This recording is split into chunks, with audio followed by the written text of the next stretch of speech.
우리 속담에 그 사촌이 논을 사면은 배가 아프다 그런 말이 있죠. 그 이웃이 잘 되었다는 말보다 이웃이 좀 고생한다 그리고 그런 말을 들으면 기분이 싹 좋잖아요. 그죠? 아, 나는 괜찮구나 하는 그런 느낌이 확 밀려들잖아요. 네. 이웃이 뭐 잘 되었다 이래서 뭐 좀 기분이 약간 나빠 내가 처지는 것 같은 느낌이 들고 그죠? 내가 나빠서 근데 여러분들은 그렇지 않으세요? 하여튼 이웃이 좀 고생한다는 소리를 들으면은 그래도 내가 좀 낫지 하는 느낌이 들면서 아주 기분이 상쾌해져. 그 이웃을 내 몸처럼 사랑하라는 말은 그냥 충고로 들이지 실제로 내가 행할 수 있는 그런 말씀이라고는 생각이 되지 않죠. 그러니까 내가 이 세상에 속한 사람이다 라는 표지가 이웃이 하는 행동이 내 삶의 전체 영향을 미친다. 그럴 때 내가 세상에 속한 사람이죠.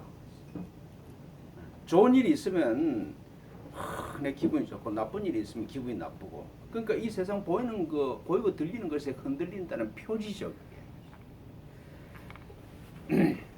우리는 보고 듣는 것 때문에 살기 때문에 항상 비교 때문에 살 수밖에 없는 것이죠. 내 행동의 근거가 내 행동의 동기가 거의 100% 비교해서 나온다고 할 수도 있습니다. 남을 이기기 위해서 열심히 노력하고 너보다는 불행하지 않기 위해서 열심히 노력해야 되고 하여튼 문제가 나보다 다른 사람이 나은 사람이 있는 게 문제예요. 그죠? 아니 옆에 있는 사람이 월급을 더 많이 받으면 나하고는 아무 관계가 없는 문제인데 같이 일하다가 나보다 좀 월급을 더 받으면 기분이 억수로 나빠. 그죠? 같은 존재가 무시되었다는 그런 느낌 속으로 빠져들어가는 것이죠. 이웃이 진보해서 진보를 못하고 나보다 못하다는 생각이 들면은 그래도 문제가 없죠. 다 안 되면은 뭐 둘러보고 다 안 되는 사람밖에 없으면 아무 문제가 없어. 근데 잘 되는 사람이 한 사람씩 가끔 있으면 문제가 되는 거잖아요. 그러니까 우리는 잘 되거나 못 되거나 이웃이 하는 행동에 결정적인 영향을 받고 산다. 그게 내가 이 세상에 속한 사람인 에고의 정체성을 가지고 산다는 확실한 표지가 그렇게 나타나는 것이죠. 다 네가 문제가 있다고 그렇게 이 때문에 문제가 있다고 그렇게 하면서 살고 있는 것이죠. 그 오늘 본문은 예루살렘에서 예수님의 소문을 들으니까 사람들이 모이고 새로운 가르침이 막 나온다고 그러니까 이제 전통적인 종교인이라고 할 수 있는 바리새인들과 서기관들이 예수님을 조사하러 예루살렘에서 갈릴리로 왔던 것 같아요. 이제 이 사람들을 처음 눈에 띄는 것이 제자들이 씻지도 않고 막 음식을 먹는다는 말씀이죠. 이게 왜 문제가 되는가 이러면은 중동에서는 수저를 사용하지 않고 오른손으로 음식을 직접 손으로 먹는 그 문화거든요. 그러니까 건강상 씻고 먹으라 하는 그게 장로들이 전통으로 되어서 그게 규칙처럼 그렇게 내려오는 것이죠. 그러니까 건강을 위해서 나를 위해서 씻고 먹으라고 한 건데 그거는 이제 사라져버리고 그런 근본적인 의도는 사라져버리고 밥을 먹을 때는 씻고 먹어야 된다. 그게 규정이 되어버렸다는 뜻이죠. 그리고 거기에 한 발자국 더 나가서 씻지 않고는 음식을 먹을 수 없다. 그리고 돌아와서는 전부 다 물을 뿌리고 장과 주발까지 다 씻고 먹어야 된다. 그 규정이 더 발전되었던 것이죠. 그러니까 음식을 먹는 행위보다 먼저 먹기 전에 해야 되는 그 절차가 더 중요한 지경이 되어버렸다. 그게 이제 장로들이 정한 규정으로 전통이 되었다는 말씀이죠. 그러니까 내 영양과 건강을 위해서 음식을 먹는 그 자체의 목적보다는 먹기 위한 절차가 전통의 저건 절차가 더 중요하게 되어버렸어. 예수님의 제자들이 씻지 않은 손으로 먹거나 혹은 씻은 손으로 먹거나 바리새인들과 서기관들한테는 아무런 문제가 없는 일이에요.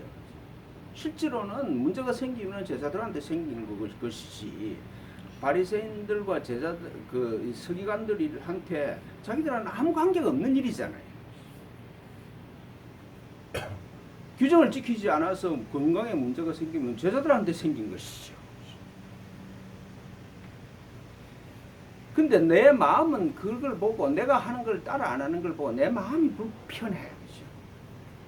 그래서 다른 사람이 씻지 않고 음식을 먹는 행동이 내 마음을 불편하고 내 행동을 이렇게 흔들어 버리는 그런 일을 하고 있는 것이잖아요. 그러니까 열심히 그 정통을 지켜서 하는 나를 쳐다봐라. 나는 너희들보다 훨씬 나은 존재다. 그런 선언을 하는 것이요. 그러니까 음식을 먹는 장로들의 전통이 너와 나를 비교하는 수단으로 전락을 해버렸어. 참은 정말은 깨끗한 음식을 먹고 건강하라는 그런 취지인데 이게 너는 옳고 나는 너는 나쁘고 나는 옳다는 그런 기준으로 이게 이상하게 변질되어 버렸죠. 그러니까 서기관들과 바리새인들이 정말 거룩한 종교인들이라고 생각은 되나 자기들은 그렇게 생각할 수 있지 모르나 그러나 세상 사람이라는 증거가 이렇게 나타난 것이죠. 그리스도인 예수님이 보면은 정말 문제도 되지 않는 거잖아요. 아 씻고 먹으나 안 씻고 먹으나 그게 나한테는 별 문제가 남이 그렇게 뭐 어떻게 하든지 나한테는 별로 문제가 되지 않는 것이죠. 그래서 전통을 지키지 않는다고 막 제자들의 행동을 비난하는 사람들을 보고 너희가 하나님의 계명을 버리고 사람의 전통을 지키는구나. 그렇게 댓글을 하세요. 정말 이웃을 사랑한다고 그러면은 야, 손 좀 씻고 먹는 게 건강에 좋지 않겠느냐. 그 충고는 할 수가 있어. 너 손을 씻고 먹지 않으니까 너희들은 나쁜 놈이고 나는 좋은 사람이다. 장로들이 전통을 지키니까 내가 너보다 우위에 있다. 이렇게 갈 일이 아니라는 것이죠. 전통을 지키지 않았다고 비난할 일이 아니잖아요.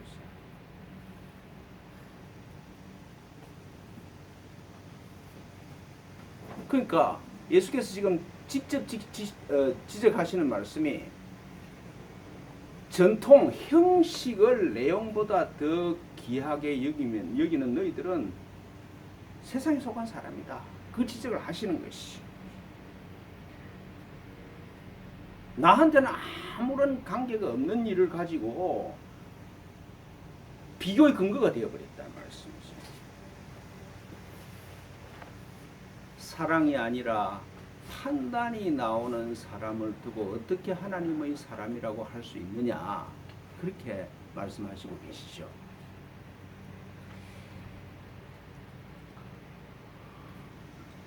종교로서의 제도가 에고의 손아귀에 떨어졌다. 이 세상에 속한 제도다.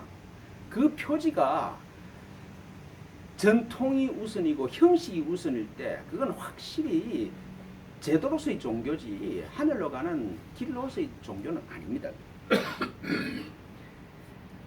장로들의 전통이 음식을 먹는 행위보다 왜 중요해야 되냐 말씀이죠. 이게 장로들이 이 말에서 그렇지 실제로는 이게 너무 많잖아요. 교회가 정한 형식대로 신앙생활을 하지 않으면 구원은 없다고 그래요. 구원은 교회 내에 있는 거니 교회 밖에 구원은 없으니까 교회 내에 교회라는 형식 안에 들어와야 되고 교회가 정한 일을 형식을 지켜야 구원이 있다고 그렇게 가르친다는 말씀이죠. 구원의 방전은 교회니까 교회 밖에 나가면 안 된다고 그렇게 가르치잖아요. 그러니까 제도가 정한 형식 안으로 들어오지 아니하면은 자유가 없다고 가르치면은 그 종교 제도는 확실히 에고의 손에 떨어진 제도지, 인간의 제도지, 하나님이 만드신 그런 영적인 기구는 아니라고 할 수가 있는 것이죠. 예수께서 한 발자국 더 나가서요. 이런 종교 제도를 보고 너희가 너희 전통을 지키려고 하나님의 계명을 잘 저버리는구나. 너 전통이 하나님보다 훨씬 더 중요하게 생각을 하는구나.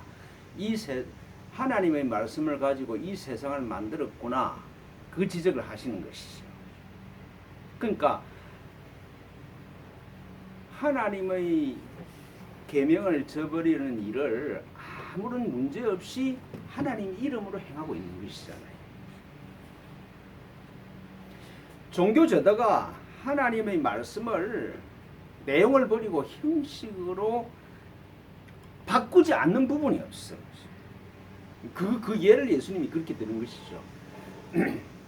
성경에 모세는 분명히 내 부모를 공경하라. 만일 공경하지 아니하면은 그러면은 죽을 것이다. 그러니까 부모를 공경하는 일에 예외가 있을 수가 없다. 그런데 종교 전통에서는, 제도에서는 부모에 드려야 될 것이 하나님께 드렸다 그러면은 부모를 안 섬겨도 된다. 이런 전통을 만들었다는 말씀이죠. 하나님의 말씀이 적용되지 않아야 할 시간과 장소는 없어. 그런데 하나님의 말씀을 구실로, 하나님을 섬긴다는 구실로 해서 하나님 말씀에 예외를 만드는 일을 종교가 하고 있다는 말씀이죠. 그렇잖아요. 그러니까 부모의 문제를 끄집어내서 예수님이 이렇게 말씀하시는 것은 말씀을 타락시키지 않는 부분이 없다, 이런 뜻이죠. 제도로서의 종교가 하나님을 타락시키지 않는 부분이 없는 것이다. 그런 하나님의 이름으로 하나님의 사랑을 타락시키는, 부인해버리는 그런 경우가 종교 역사에 비일비재하죠. 뭐 다른 종교는 차치하더라도 기독교만 해도 거룩한 전쟁이 있다 그러면서 십자군의 전쟁을 정당화시켜버려요. 마귀가 들렸다고 그래서 중세 유럽에서 화형당한 여자가 600만 명이나 돼.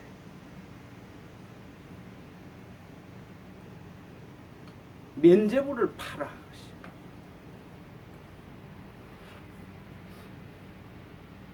교회의 전통과 교황은 무오해, 실수할 수가 없는 그런 절대적인 제도야.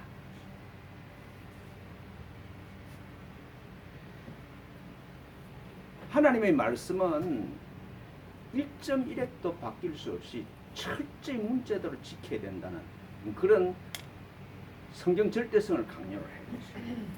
그러니까 이런 것들이 전부 다, 이런 내용들이 전부 다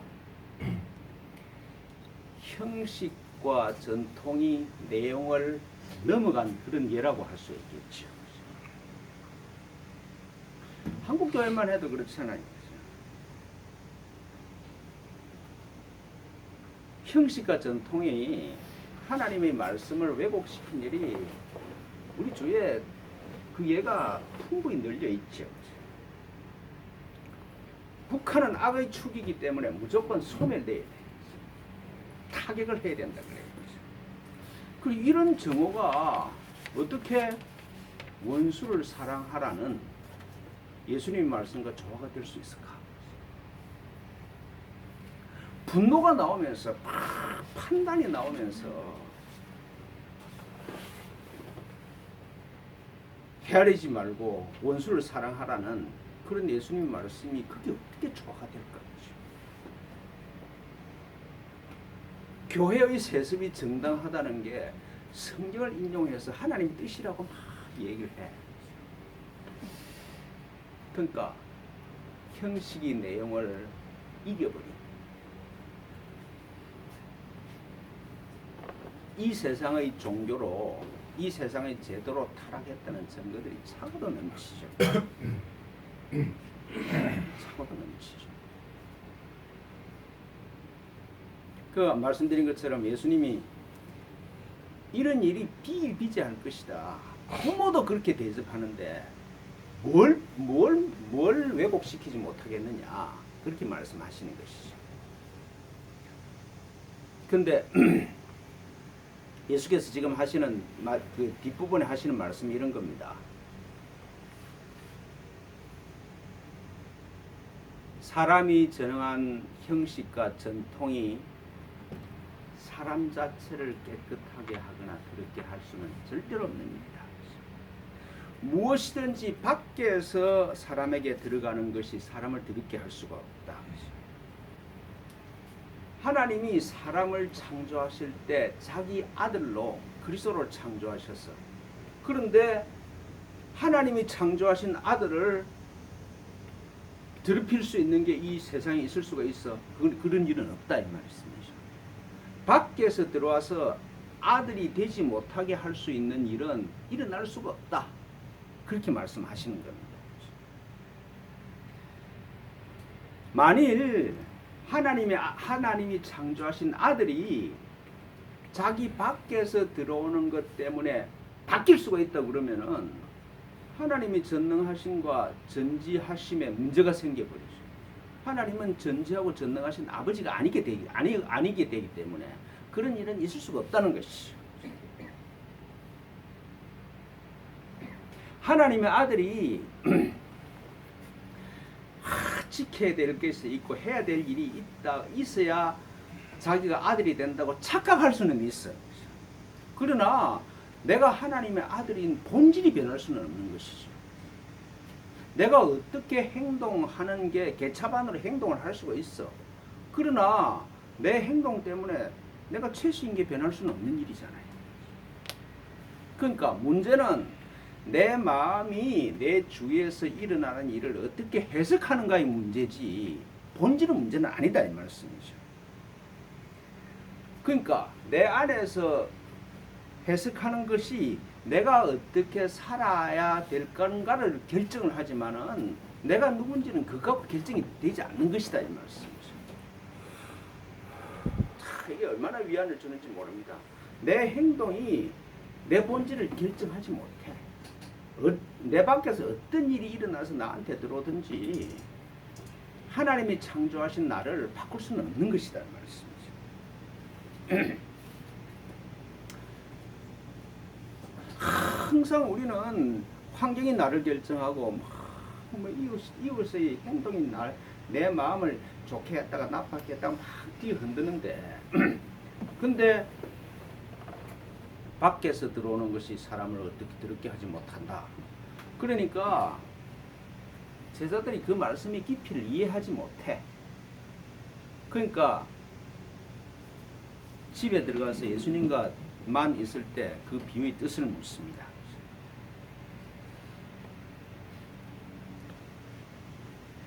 음식이 깨끗하냐 깨끗하지 않냐는 문제는 음식 그 자체에 있는 게 아니잖아요. 그걸 해석하는 내 마음의 문제있지. 제사에 드리는 음식은 귀신이 와서 그게 먹으면 안 된다고 그래. 음식 자체의 문제가 아니라 제사 드리는 음식에 귀신이 왔다고 해석하는 마음의 문제잖아요.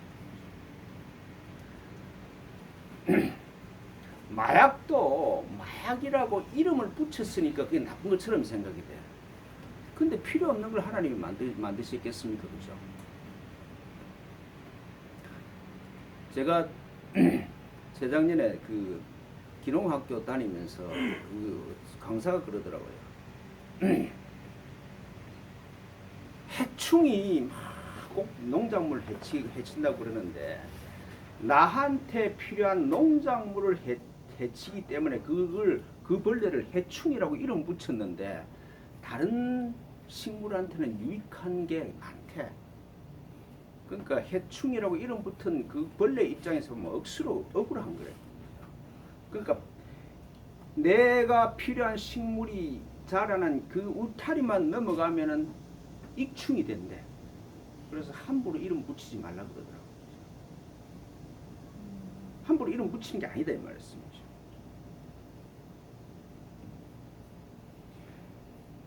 음식을 예로 들면서 예수께서 강조하시는 것은 우리 밖에서 일어나는 어떤 일도 내 정체성 하나님이 아버지로서 나를 창조하셨다는 그 진리를 바꿀 수 있는 길은 없다. 하나님이 창조하신 아버지로 창조하신 나를 바꿀 수 있는 것은 이 우주에 아무것도 없는 것이죠. 그래서 무엇이든지 밖에서 들어가는 것이 능히 사람을 더럽게 할 수 없다는 것을 아는 게 깨달음이다 그러잖아요. 이거 오늘 말씀에 그러잖아요. 그게 큰 깨달음이다. 나를 내 정체성을 바꿔버릴 수 있는 어떤 일도 일어날 수 없다는 것을 아는 것이 깨달음이다. 이 깨달음이 임하면은 현상에서 자유롭겠죠, 그죠? 이 깨달음을 보면은 바다 안에 들어가 보는 게 아니라 산호에서 바라볼 수 있는 그런 여유가 생기는 것이 그겠죠. 문제는 내 마음의 착각에 있는 것이죠. 그러니까 내 마음의 해석에 따라 천국과 지옥이 결정이 됩니다. 그러니까 마음을 주시하고 살아라는 예수님의 간곡한 부탁이죠.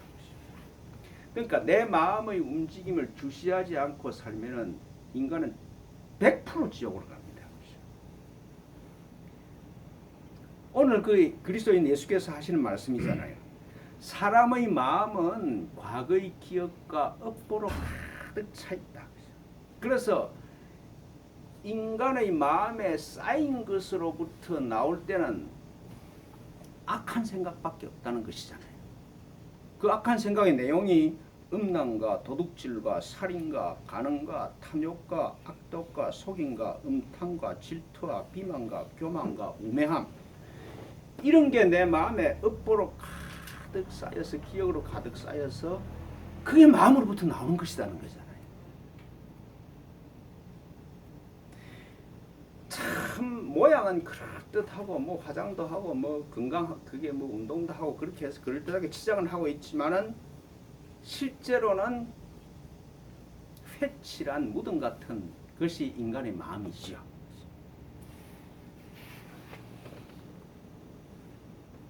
내 마음에 있는 것이 이런 것들밖에 없는데 이것을 따라 살면은 틀림없이 지옥으로 가죠. 아니 내가 지옥에 살고 있다고 생각하지 않을 수가 없는 것이잖아요. 그러니까 지옥은 하나님께서 별도로 만드신 것이 아니라 내 마음이 지어낸 것이다. 내 마음에 쌓인 대로 살면은, 내 마음이 하자는 대로 따라 살면은 100% 지옥을 살게 돼 있다는 그 그리스도의 말씀이지 않습니까? 사람의 마음은 하나님께서 창조하셔서 하나님이 우리한테 주신 선물로 하나님과 아버지의 집이야. 하나님과 아버지와 아들을 알아볼 수 있는 통로로 인간의 마음을 주신 거라고. 사람의 마음에 하나님께로 돌아가는 길이 있어. 그런데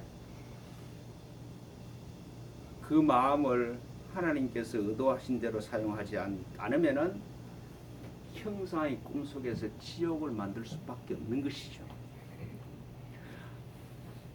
하나님이 계시는 집이기 때문에, 집으로 역할을 할 수 있는 것이기 때문에 인간의 마음은 전능합니다. 그 전능한 마음을 가지고 내 마음대로 사용하면은 지옥을 만들고 살죠. 그 예수께서 지금 오늘 이 본문에서 하시는 말씀이잖아요. 이 세상의 꿈에서 깨어나서 하나님과 함께 아들로 살 수 있게 되는 일이 내 마음을 주시하는 데 있다는 것이잖아요.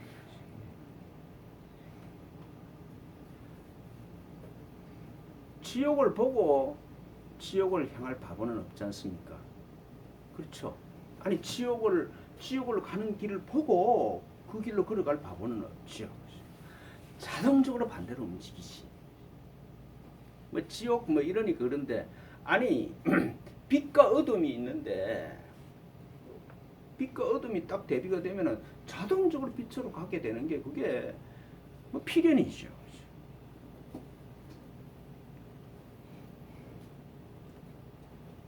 내 마음에서 나오는 악한 생각들을 바라볼 수 있으면은 그것에 안 따라갈 수가 있어요. 안 따라갈 수 있는 힘이 생기죠.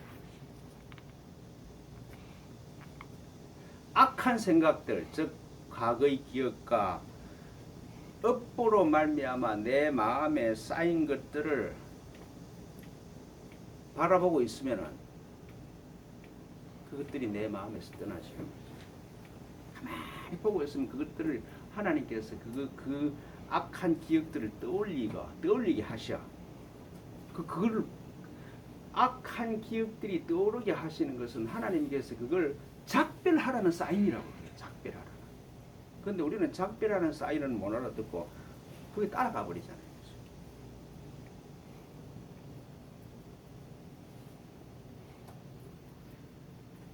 악한 생각들을 떠나보내면은 내 마음의 중심은 아버지가 계시는 집입니다.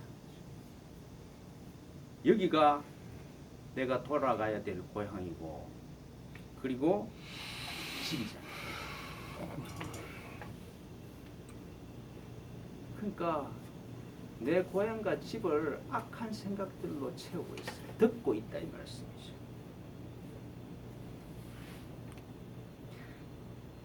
집으로 돌아가지 아니하면은 거룩한 종교인이라고 칭함을 받아도 바리새인들과 서기관들이라고 이름을 붙여도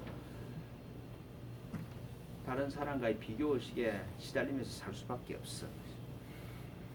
그러니까 내 마음을 주시하지 않고 그냥 따라 사는 일보다 더 어리석은 일은 있을 수가 없습니다. 그렇잖아요. 반대로 내 마음을 주시하고 사는 일보다 더 지혜로운 일은 없죠.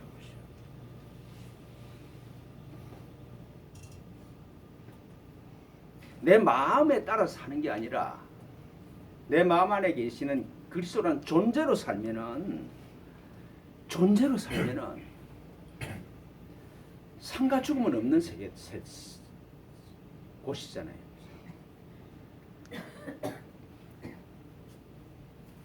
마음은 항상 청춘입니다.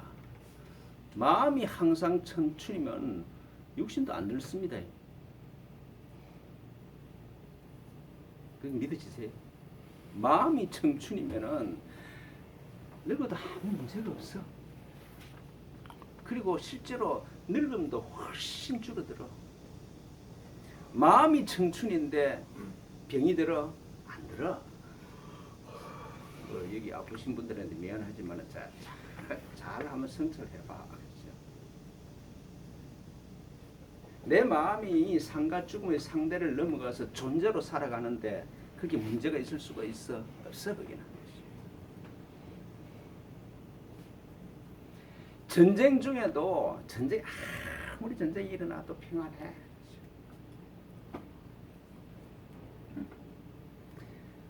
북한과 미국이 뭐 이게 협상이 잘 안 되고 중국과 러시아가 영공을 침범하고 일본이 저 난리를 벌여도 지금 한국에 희망이 없는 것 같아.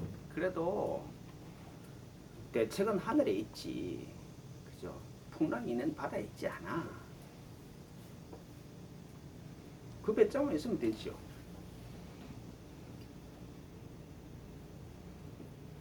마음이 아니라 존재로 살면은 급한 일은 없습니다. 내 마음이 해야 될 일로 가득 차지 않아. 이미 존재가 내 마음을 자리하고 있는데 내가 이루어야 될 목표가 있어서 막 급하게 움직일 필요가 없어요. 내 마음이 해야 될 목표에서 해방이 돼.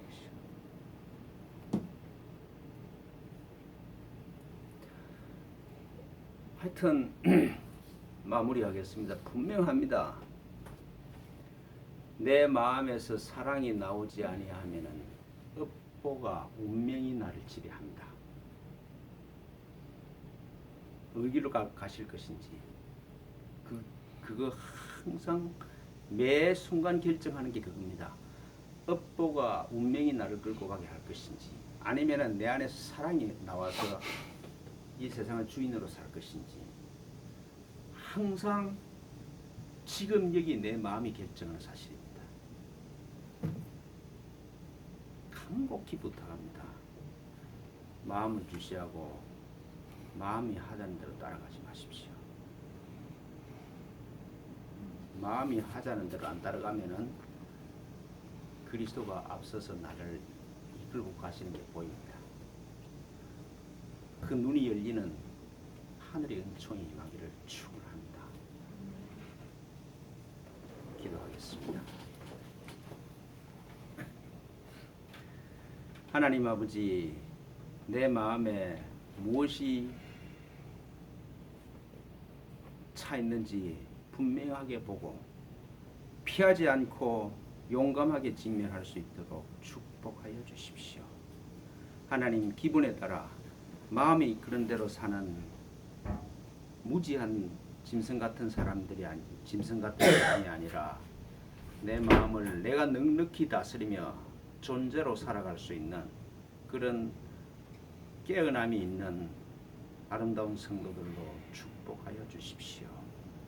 우리 구주 예수 그리스도의 이름으로 비나이다. 아멘.